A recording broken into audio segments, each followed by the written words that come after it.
Hi everyone, today we will talk about how to fix or how to solve Snapchat chat glitch. To know how to fix or how to solve Snapchat chat glitch, you should just go to settings like this. You will click.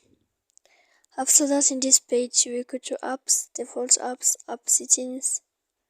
When you will see this list, you will go down to find the application of Snapchat and you will enter. Then in this page you will go to click first stop. When you will add this, you will enter to storage.